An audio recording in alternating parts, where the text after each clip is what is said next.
and you couldn't move your account from it because they held on to all your assets and everything. So there's nothing to move anywhere else to continue that banking relation, to continue your business. So you are closed down, and because you're unable to move to do anything, you can't go, well, you can't go forward. So you're held there in limbo until you eventually, the debt grow and you're not able to think. As a matter of fact, FINSAC has sold a number of my properties. And up till today, I have not yet received any thing in writing to show the accounts where what so went to principal. At the time of the takeover of your loan by FINSAC at Horizon, what was your outstanding balance? My outstanding balance at the time was over 100 million. And you were servicing that loan? Well, our loan wasn't really by service per se, like a monthly payment. It's by selling of units that go towards payments. And at this time of the takeover, we had sold at the Palermo, I think about 18 or 16 units. That up to today, we have not gotten any statement.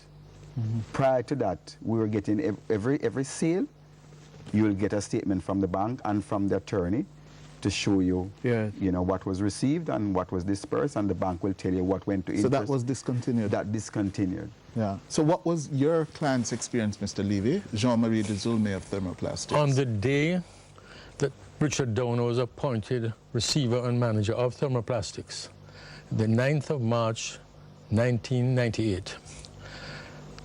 At the time Mr. Downer went out to the appointment to take over, we were sitting in the office of Jeff Cobham at NCB, talking about business going on and continuing. Shook hands, business as usual. Mr. Cobham and Mr. McFarlane had signed the appointment of receiver, had us in there to get John Desiree out of the office, out of his office. And we thought everything was going to be business as usual. There was no default on any loan. Of course, Mr. Downer took out a letter, standard letter by NCB's tame in-house lawyer, making a demand at 3 o'clock to satisfy millions of dollars. The company had just finalized arrangements with the assistance of NCB to obtain a loan for $500,000 US from Jamaica Development Bank to clear 40-foot containers of raw material off the wharf, which were needed to produce goods. They had to go to NIBJ because NCB was broke at that time. It had no money, could not make the loan. They allowed, the company assigned millions of dollars of the proceeds of sale of goods. They had orders from gilt-edged companies, Red Stripe for crates, Matalons for pipes, telephone company for pipes, and so on. And it was assigned to be paid to NIBJ, and out of the proceeds of those orders, we would repay the loan of $500,000 US to NIBJ and interest. NCB would get payments of, within 6 months, of $500,000 US, and the company was getting 20% to cover its overhead expenses. It was receiver was appointed entirely politically. Dunbar McFarlane and Mr. Desiree has given evidence before the commission. A month after the appointment of Richard Downer, told him, there's nothing wrong with your business plan, there's nothing wrong with your finances, it's politics, it's above me. Political reasons put him in there. But you know, this heartlessness continues. I was flicking channels the other day and accidentally went to a channel which I don't usually watch and found myself watching a horror movie. I saw somebody who looked like Wicked Wanda cross-examining and laughing at a debtor who has lost everything, a Mr. Rose.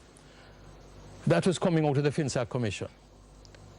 I mean, I couldn't just watch it for very long because it was disgusting to see a professional, a so-called professional, looking at a man who was just given evidence that he's lost everything because of the high interest rates and all the other things that were imposed on him.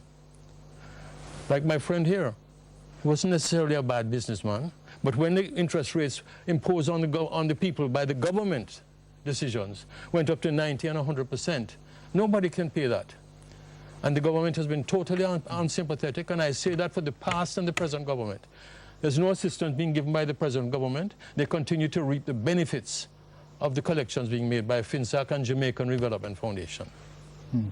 Marshall Hall, Sir. the lessons from what we're hearing and the experience of the mid-1990s? Well, I think there's first of all the underlying problem of the very, very dazzlingly high interest rates of that period. And one just has to look at them in relation to what was happening in the rest of the Caribbean and the rest of the world to realize that at interest rates of 100%, you know, it's going to be very, very hard. Impossible. To service unless your you run loan. an illegal operation. And, you know, you would have to be able to just pay it out instantly and come out. And so I think that period dramatizes what we should never, ever go into again, those kinds of interest rates.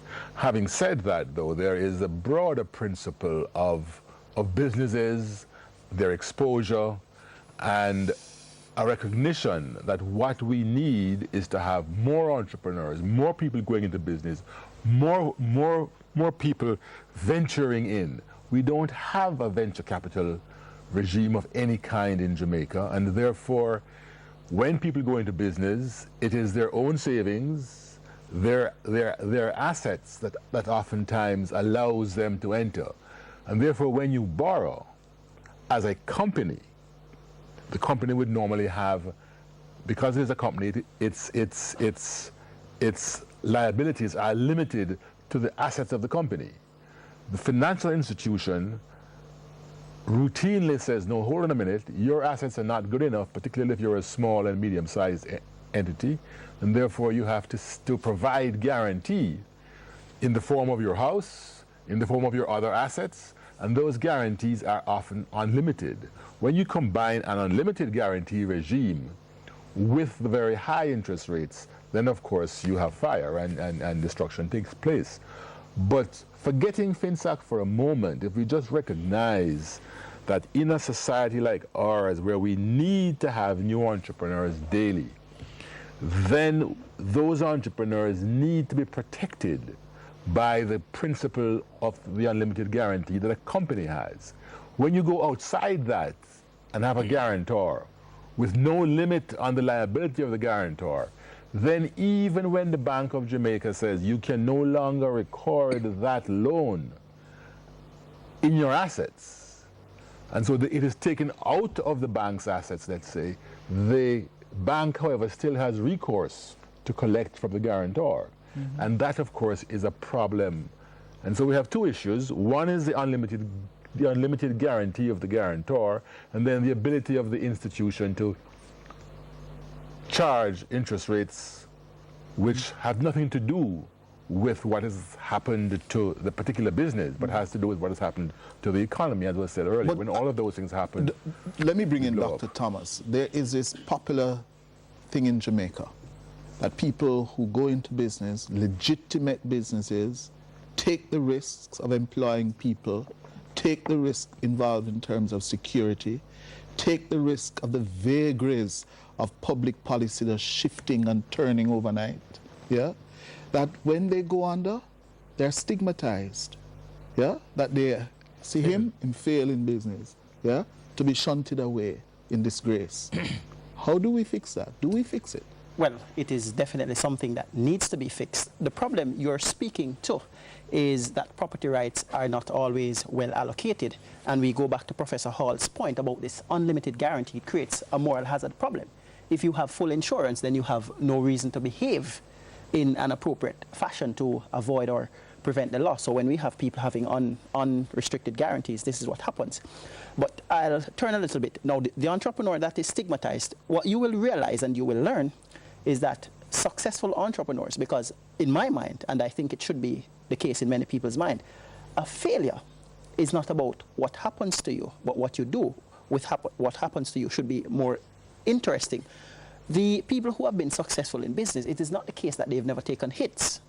So you have to fall down and get back up and begin to creep and walk again until you can again run. Mm-hmm. So I don't think we should be stigmatized, and none of us who have had failures in business should really feel as though We are failures because we have had. But the society make you feel the society that does, way. but we have to continue to work and fight through this situation because it is only this way that we will continue to develop. So what we need are the proper institutions to support business people and companies, and it would be great too if we had the venture capital framework set up so that people are protected, because some of the times it is not only the case that you're stigmatized, but if in fact your personal assets are at jeopardy when your business fails.